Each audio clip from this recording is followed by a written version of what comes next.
बहुत दिनों बाद वीडियो डाल रहा हूँ क्योंकि वो बोलते हैं ना कि नया नया स्पार्क होता है। जैसे ही वो काम शुरू किया था तब तक तो बहुत मज़ा आ रहा था, लेकिन फिर धीरे धीरे बोरिंग होने लगा। तो हालांकि मैं उठ तो रहा था 6 बजे, 5 बजे, लेकिन एक दिन मैं 8 बजे उठा बीच में, सही बताऊँ तो वो थोड़ा मेरे को बुरा लगा, लेकिन फिर भी मेरे को लगा कि नहीं, ये आदत तो अब बनानी है, तो मैंने उसको जारी रखा है अभी भी।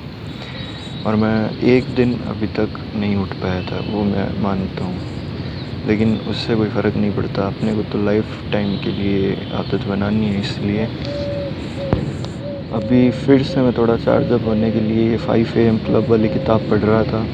तो इस किताब में सबसे बढ़िया बात ये लगी कि इसमें जो 3 मेन कैरेक्टर है, सबसे पहला उस अरबपति आदमी का है जो ये बताता है कि 5 बजे उठने के क्या क्या फ़ायदे हैं, या फिर वो नॉर्मल बहुत अच्छी बातें समझाता है। और दूसरा वो उद्यमी, यानी कि जो एक बिज़नेस वूमेन है जो बहुत परेशानियों से घिरी हुई है, और एक चित्रकार जो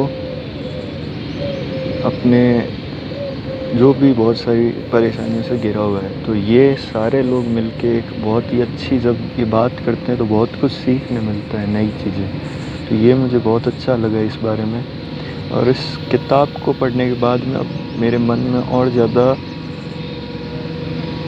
एक वो एक बोलते हैं कि एक मोटिवेशन आ रही है कि अब हाँ, मैं जो कर रहा हूँ वो सही है।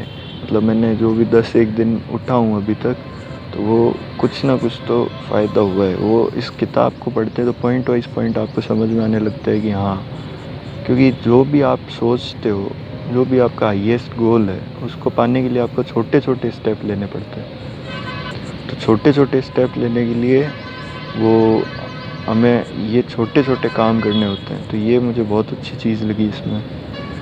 तो ऐसे स्टेप बाय स्टेप बहुत कुछ सीखने को मिलता है। और डेली प्रोडक्टिविटी का मतलब है कि अगर आप ये 5 AM का मतलब है कि अगर आप डेली प्रोडक्टिविटी नहीं करते हो तो आप शायद नहीं समझ पाओगे कि आपको कैसे एक प्रोडक्टिविटी डे निकाल, मतलब दूसरे मतलब है कि जैसे हम कोई काम करते हैं तो हमें कुछ ना कुछ तो उसको एक डिसिप्लिन से करना ही पड़ेगा, तभी हम उसके उच्चतम वो हाईएस्ट आउटकम तक पहुंच पाएंगे।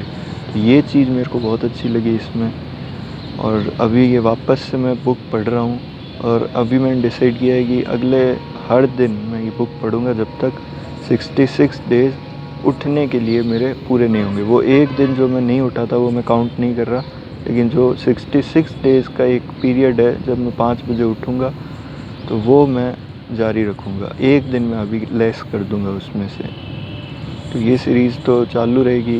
रोज़ रोज़ वीडियो डालने की मैं पूरी कोशिश करता हूँ, लेकिन बात वही है कि घूम फिर के हम डीमोटिवेट हो ही जाते हैं, क्योंकि हमें कुछ समझ में नहीं आ रहा था कि हम जो कर रहे हैं उसका क्या आउटकम है, क्या नहीं है। लेकिन धीरे धीरे आपको जब समझ में आने लगता है, चेंज होता है, तो थोड़े टाइम बाद आपको अच्छा लगने लगता है और एक कॉन्फिडेंस बिल्ड होता है कि हाँ, जो मैं कर रहा हूँ, और धीरे धीरे आउटकम भी आने लगता है, तो आपको और ज़्यादा कॉन्फिडेंस आता है कि हाँ, जो मैं कर रहा हूँ वो एक्चुअल में सही ही कर रहा हूँ।